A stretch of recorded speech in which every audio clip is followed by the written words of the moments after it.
Assalamualaikum. Masih bersama dengan kami. Ya, saya Diana Nasir. Ya. Saya Syakila Guri. Okey. Topik kita hari ni, Syakila, kaedah mendidik anak untuk menjadi lebih bertanggungjawab. Bila kita letakkan satu tugas ataupun tanggungjawab pada mereka yang macam lepas main kena kemas, lepas makan kena cuci balik, kena ini. I tak nak macam spoilkan diorang punya rasa benda tu, takut nanti macam bila ada tugasan dia rasa macam tak nak dah main. Bila cakap alamak lepas makan ni nanti kena kemas, tak nak makan, tolak ini tolak tu. Jadi dia jadi murung, dia rasa macam terbeban. Tak apalah, daripada kita berdebate sekarang ni kan, Yelah, lebih baik bergaduh kan? jom kita dengar apa kata pakar. Kalau akak bagi arahan, apa reaksi anak tu? Dia terima ke? Dia melawan ke? Macam mana? Kalau awalnya tak nak lah. So lama-lama kita terangkan. Kalau tak buat sendiri, nanti kalau ayah tak ada, macam mana? So dia akan buat. So macam ide baju, dia akan ikut. Bangun pagi. Mama tahu bangun pagi apa perlu buat. Okey, kita solat subuh. Okey, lepas tu solat subuh apa kita buat? Okey, macam anak dia akan rehat. Lepas tu bangun balik, dia akan mandi. Sulung semua benda encik dan isteri akan suruh dia buat. Ada tak dia rasa macam kenapa tak suruh yang nombor 2, kenapa tak suruh yang bongsu? Selalu kakak aja. Inilah orangnya. Itu selalu macam tu. Tapi kita terangkan sebab kakak kena bagi contoh pada adik-adik. So sehingga dia buat. Tengok kalau kakak buat, adik-adik akan buat kan. So dengan cara seperti itu dia boleh ikut. Assalamualaikum. Hai Dr. Azul.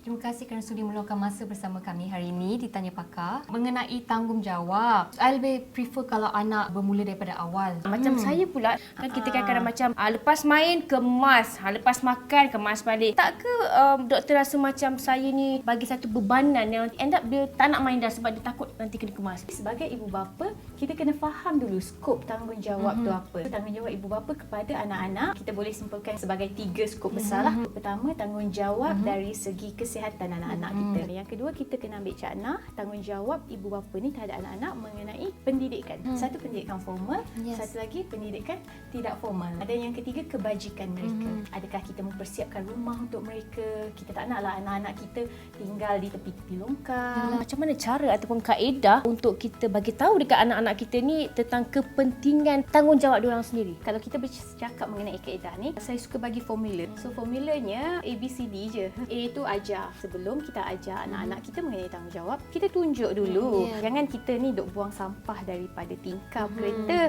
Lepas tu kita duk cakap dengan anak jangan buang sampah. Itu macam biasa orang buat lah. Yang kedua, B, bantu, beritahu. Bantu dan beritahu anak-anak kita mengenai kepentingan tanggungjawab ni. Tak kemas makanan atas meja apa jadi? Semut datang.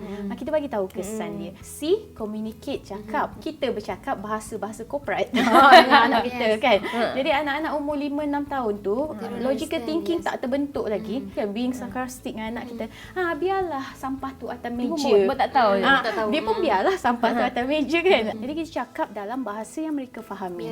Terakhir sekali D. Dengar. D ni kita boleh buat do it together as well. Macam saya bagi tahu tadilah, kita tunjuk dekat dia. Kita buat sama-sama. Adik, jom tolong mama. Perkataan jom tolong tu secara tak langsung sebenarnya develop inner side of our children untuk menjadi seorang yang bertanggungjawab. Kalau kita nak tanyakan soalan pasal didik anak, pasal macam mana kita nak menjadi seorang parents yang bagus ni, memang panjang lebar kan doktor Tak kan? terhabis.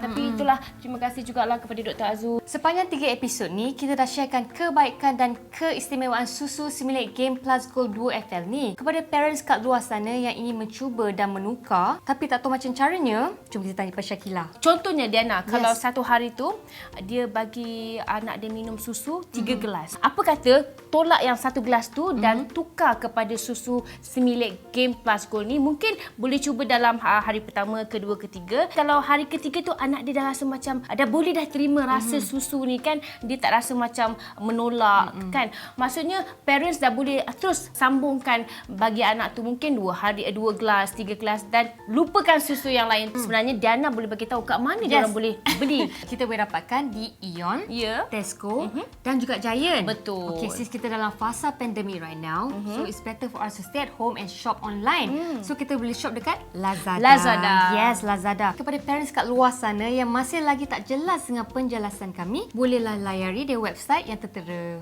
I nak minta maaf kalau salah silap dengan you. Sama Thank juga. you so much. Assalamualaikum. Bye.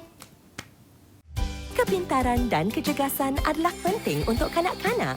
Anak yang cergas cepat belajar. Similac Game Plus Gold.